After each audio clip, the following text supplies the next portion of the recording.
Good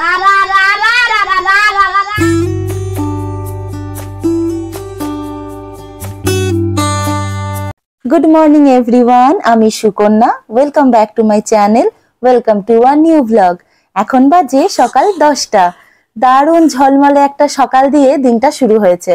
আজ ব্রেকফাস্টে বানিয়েছিলাম অভিষেকের প্রিয় চাউমিন। শুধু অভিষেকের নয়, অভিষেক, আহান, ছোট বড় সবারই মোটামুটি আমাদের প্রিয় চাউমিন। অভিষেক যখনই বলে ব্রেকফাস্টে চাউমিন খাবো, তখনই আমি সেই সুযোগটা ছাড়ি না, কারণ এই চাউমিনের সোর্সে অনেক রকম সবজি ওকে খাওয়ানো যায়। আহানও খুব চাউমিন খেতে ভালোবাসে, সেই জন্য যখনই চাউমিন বানাই তখনই একটু বেশি করে বানাই। তো আজকে চাউমিনের সবজিতে আমি দিচ্ছি ক্যাপসিকাম, গাজর, বিট, মাশরুম, বাঁধাকপি আর পেঁয়াজ। আদরবাবু তো সকাল সকাল উঠে স্কুলে চলে গেছে। এখন চাউমিনটা বানাচ্ছি, ওর জন্য কিছুটা তুলে রেখে দেব। সব সবজিগুলোকে আগে জুলিয়ান করে কেটে নেব, যতটা সরু করা যায়। আমিও চেষ্টা করি সরু সরু করার, কিন্তু সবগুলো খুব সরু হয়ে ওঠে না। যেহেতু চাউমিনটা আমাদের বাড়িতে খুব ঘন ঘনই হয়, সেই জন্য নুডলসটা আমি ট্রাই করি হয় রাইস নুডলস, না হলে আটা নুডলস অথবা স্প্যাগেটি, সুজির স্প্যাগেটি ইউজ করার। ময়দার নুডলসটা অ্যাভয়েডই করি। নুডলসটা সেদ্ধ হতে হতে আমি সমস্ত সবজিগুলো কেটে রেডি করে নিই, তাহলে এই চাউমিন ঝটপট হয়ে যায়। আগে খুব মনে হতো চাউমিন করা ঝামেলা, কিন্তু এখন আর মনে হয় না। তবে ইন্টারনেট বা ইউটিউব দেখে যতই ফ্যান্সি চাউমিন বানাতে শিখে যাই না কেন, ছোটবেলায় মা টিফিনে যে দিত সেই আলু পেঁয়াজ বাদাম দিয়ে হলুদ রঙের চাউমিন, সেই চাউমিনের স্বাদটা যেন আলাদাই। ওটা একটা নস্টালজিয়া। আপনারা কে কে নিয়ে যেতেন ছোটবেলায় স্কুলে সেই হলুদ চাউমিন? আমাকে কমেন্টে জানাবেন কিন্তু। তো ফার্স্টে প্যানে তেল গরম করে 3টে ডিম একটু নুন দিয়ে ভেজে আমি ঝুড়ো করে তুলে নেব। এরপরে একে একে সবজিগুলো অ্যাড করব। প্রথমে দেব বিট, গাজর, একটু শক্ত সবজিগুলো যেগুলো কুক হতে একটু সময় লাগবে। তারপরে আস্তে আস্তে নরম সবজিগুলো দেব। মাশরুমটাও আগে দিয়ে দিচ্ছি, কারণ মাশরুমে নিজস্ব একটা জল থাকে, তো সেই জলটা বেরিয়ে জলটা টেনে গেলে তারপরে আস্তে আস্তে বাকি সবজিগুলো অ্যাড করতে থাক। সবজিগুলো ভাজার সময় সামান্য একটু নুন দেব, তাতে বিট গাজরগুলো একটু নরম হয়ে যাবে। আমি যখন কলেজে পড়তাম তখন আমাদের মেসের পাড়ায় বরানগরে এক রোল চাউমিনের দোকান ছিল। দোকানের নাম ছিল হ্যাংলা। যেই দাদার দোকান সেই দাদার নাম আমরা 3 বছরেও জানার চেষ্টা করিনি। দোকানের নাম হ্যাংলা, তাই দাদার নামও হ্যাংলা। তো সেই হ্যাংলাদার রোল চাউমিন দারুণ লাগতো খেতে, এবং আজও সেই স্বাদ ভুলি না। হয়তো এখনো দোকানটা আছে, আরো বড় হয়েছে হয়তো। যতই ভালো ভালো রেস্টুরেন্টে গিয়ে চাউমিন খাই না কেন, রাস্তার ধারের দোকানের যে চাউমিনের টেস্ট, সেই টেস্টকে কেউ বিট করতে পারবে না। তাই বাড়িতে সেই স্বাদ আনার চেষ্টা করি। অভিষেক তো বলে যে খুব ভালো লাগে নাকি ওর আমার এই স্টাইলের চাউমিনটা খেতে। ভেজে নেওয়া সবজির মধ্যে সেদ্ধ করা নুডলসটা দিয়ে দিলাম। তারপরে অ্যাড করছি একে একে soya sauce, vinegar, red chilli sauce, গোলমরিচ গুঁড়ো, গার্লিক পাউডার এবং জিরে গুঁড়ো, আর অবশ্যই স্বাদ মতো নুন। সবকিছু ভালো করে মিশিয়ে তারপরে ভেজে রাখা ডিমটা অ্যাড করার পরে আরো কিছুক্ষণ ভেজে নেব। ব্যাস, চাউমিন রেডি। আর শেষে অ্যাড করব একটা ম্যাজিক মশলা। এটা আমি অনলাইন নিয়েছিলাম, আপনারা ম্যাগির মশলায় ম্যাজিকও ইউজ করতে পারেন। রিসেন্টলি ডাবরের দেখলাম একটা ম্যাজিক মশলা বেরিয়েছে, সেটাও খুব ভালো, সেটাও ইউজ করতে পারেন। আর আমার ব্রেকফাস্ট মুসলি আর দুধ। আমি কাল রাতে ওটসটা ভেজাতে ভুলে গেছি। তাছাড়া রোজ রোজ একই খাবার খেতে মাঝে মাঝে একটু বোরিং লাগে, সেই জন্য একটু চেঞ্জেসও দরকার। ব্রেকফাস্টের পরে বসিয়েছি একটু আদা চা, অভিষেক, মা আর সুভা ঠাম্মির জন্য। আমি এখন আর চা খাবো না, সকালবেলা আমার ব্ল্যাক কফি ডান, তাই এখন আর অত চা খেতে ইচ্ছে করছে না।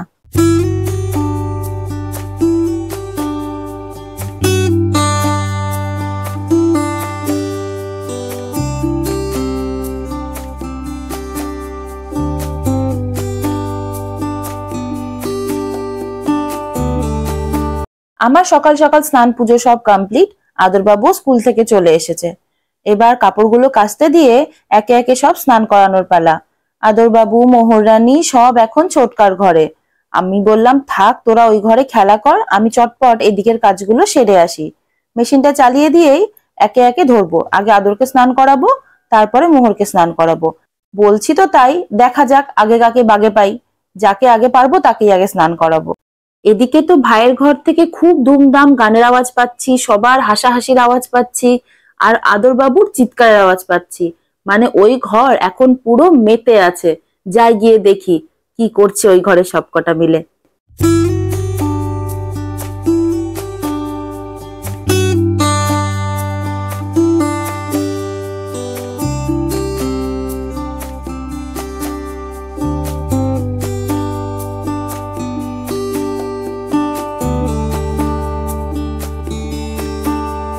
তাদের স্নান করাবো আমি, যেভাবে সবাই মেতে আছে এই ঘর থেকে বের করাই দায়। একজন তো ছোটকার ড্রেসিং টেবিল থেকে সমানে একটা করে প্রোডাক্ট নামাচ্ছে, একবার এই বক্সে অন্য প্রোডাক্ট ঢুকাচ্ছে আর আরেকটা বক্সে আলাদা প্রোডাক্ট ঢুকাচ্ছে। আর ছোটজন মিমির সাথে সমানে গানের তালে তালে নেচে যাচ্ছে, ওনার হেল্পও লাগবে না, একাই 100।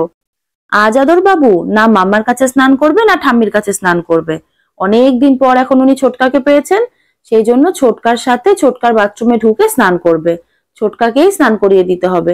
ভাইয়ের বাথরুম থেকে খালি হই হই আওয়াজ পাচ্ছি, একবার আদর চিৎকার করে আর একবার ছোটকা বলে এই এদিকে না এদিকে না, এই এদিকে না এদিকে না, এই চলছে।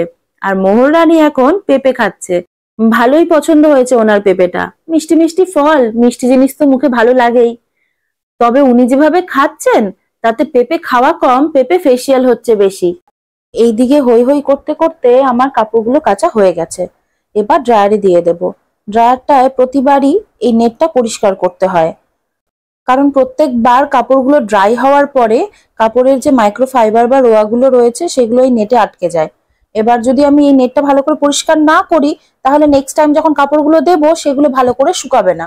এই ড্রায়ারটা বেরোনোতে যে আমাদের উপরে কি আশীর্বাদ হয়েছে, না হলে মেশিনে তো কাপড় কাচা হয়ে যাচ্ছে, কিন্তু তারপর এত এত কাপড় মেলা, সেগুলো শুকোলো কিনা আবার তুলে আনো, প্লাস বৃষ্টি পড়লে তো হয়ে গেল, দৌড়ে যাও তুলে আনো। আর ফ্ল্যাটে তো আর অত কাপড় মেলার স্পেস থাকে না, বারান্দায় যতই কাপড় মেলি সেগুলো শুকাতেও অনেকটা টাইম লাগে, বর্ষাকালে তো খুবই অসুবিধে, আর বারবার ছাদে গিয়ে জামা কাপড় মেলাও সম্ভব নয়। বাড়ি হলে সেটা একটা আলাদা ব্যাপার, কিন্তু ফ্ল্যাটের পক্ষে মানে ড্রায়ারটা থাকা ভীষণ জরুরি। আর আমাদের তো এমনি বাড়িতে বাচ্চা রয়েছে, আর বাচ্চার বাড়িতে তো জামা কাপড় বেশি হয়ই, সেই ক্ষেত্রে ড্রায়ারটা না থাকলে আমরা সত্যি ভীষণ অসুবিধায় পড়তাম। তবে আমাদের এত কাছাকাছি হয়, এক একদিন মাঝে মাঝে মনে হয় বাড়িতে যেন লন্ড্রি খুলে বসেছি, মেশিন দুটো রেস্টই পায় না।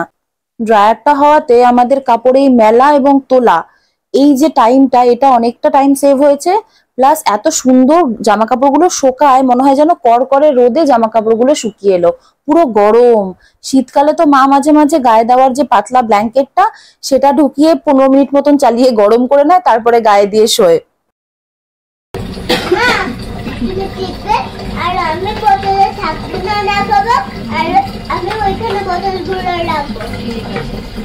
ড্রায়ারটা চালিয়ে দিয়েছি, মোটামুটি 1.5 ঘন্টা লাগবে জামা কাপড়গুলো শুকোতে, ততক্ষণে জল ভরতে এসেছি, ব্যাস আমার হেল্পার তো রেডি। মা আমি তোমাকে হেল্প করব বলে টুল নিয়ে দৌড়ে চলে এসেছে, আর কি উপায় আছে আমার জল ভরার, নেহাত ওনার অ্যাকোয়াগার্ডে হাতটা যায় না তাই, না হলে পুরো জল ভরার দায়িত্বটা ওই একাই নিয়ে নিত। আমি শুধু স্টার্ট করছি আর স্টপ করছি, বাকি সব কাজ আদরবাবুই করছে। ইভেন সব বোতলগুলোতে জল ভরার পরে জায়গা মতন রেখে দেওয়া, ঘরে ঘরে গিয়ে বোতলগুলো রেখে আসা, সব কিছু দায়িত্ব নিয়ে ছেলে একদম করে যাচ্ছে। মোটামুটি কাজ কমপ্লিট, এবার চটপট লাঞ্চটা করে নেব। আজকে হয়েছে পাট শাক ভাজা, লাউ চিংড়ি, কাতলা মাছ, চিকেন, আর আমার রয়েছে দই। দইয়ের সাথে তো আমার প্রিয় মশলাগুলো রয়েছে, আপনারা জানেন, আগের ভিডিওতেও দেখেছেন। আমি ছোটবেলা থেকে কখনো মাছের লেজ খেতাম না, ওই কাটা বেশি বলে মা দিতও না, আর আমারও কনসেপ্ট হয়ে গেছিল কাটা বেশি বেছে খেতে পারবো না, মাছের লেজা খাবো না, টেস্ট নেই। তারপরে বিয়ের সময় যখন আইবুড়ো ভাত হয় তখন আমাকে ফার্স্ট টাইম মাছের লেজ খেতে দেওয়া হলো। আমি বললাম কেন আমাকে মাছের লেজ দিলে কেন? বললো খেয়ে দেখ। আমি তখনও খেতে পারিনি।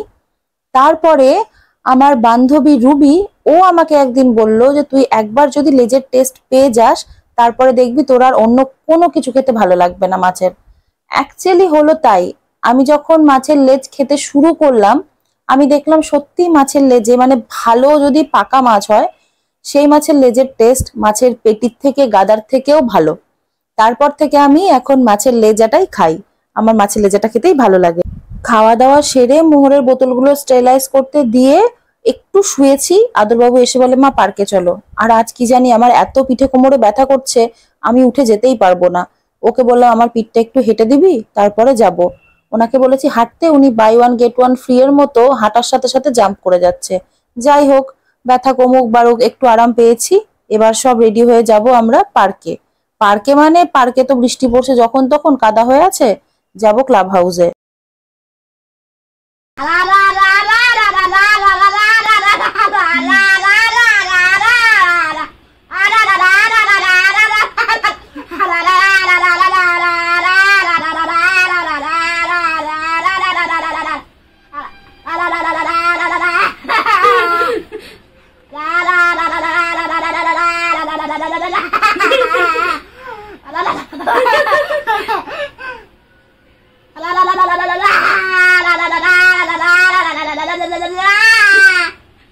আর একটা গেম বন্ধ কর, বল মা।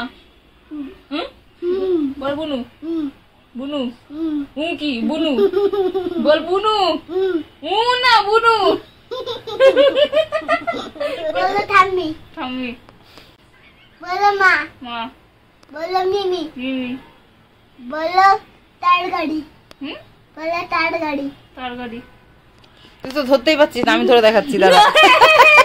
ও ও মুখ ধরে এরকম নখ বসিয়ে রেখেছে। এবারে আ কর আমাকে।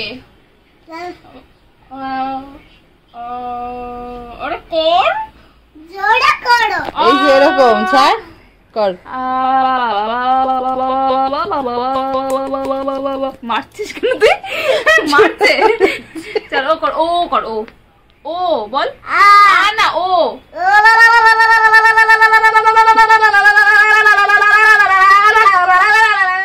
অনেক ধরনের সুরেলা এক্সপেরিমেন্টের পরে আমরা যেই বেরোতে যাব তখন এলো একটা পার্সেল।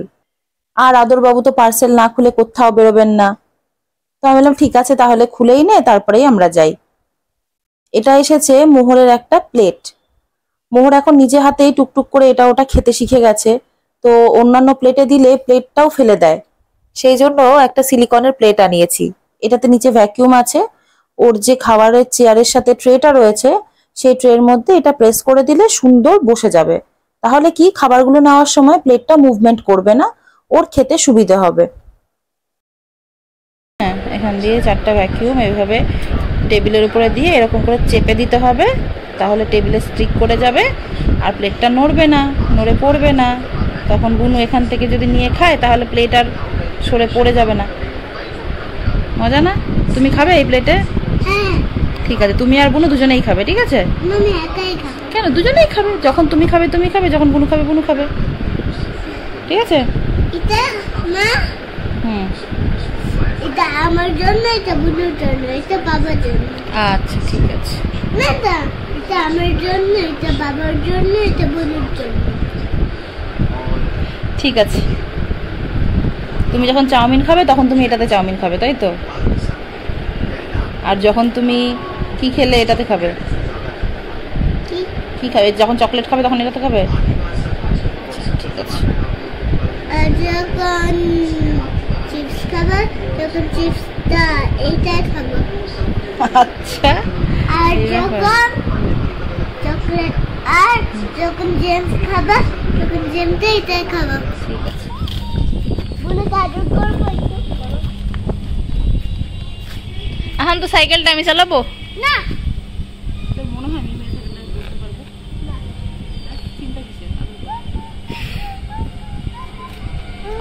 আমি তো সাইকেলটা চালাই, ঠিক আছে?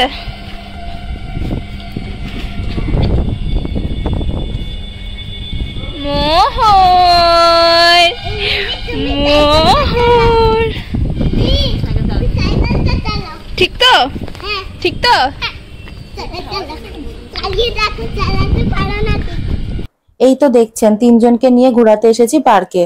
তাহলে আজকের ভিডিওটা এখানেই শেষ করছি। সবাই খুব ভালো থাকবেন, সুস্থ থাকবেন, শত ব্যস্ততার মাঝেও নিজের একটু হলেও যত্ন নেবেন। চ্যানেলটি নতুন, মেয়েবেলাকে সাবস্ক্রাইব করে পাশে থাকবেন। আর যারা ফেসবুক থেকে দেখছেন তারা অবশ্যই মেয়েবেলার পেজটিকে ফলো করবেন।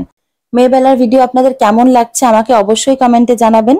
দেখা হবে খুব তাড়াতাড়ি আবার নতুন একটি ভ্লগে। ধন্যবাদ।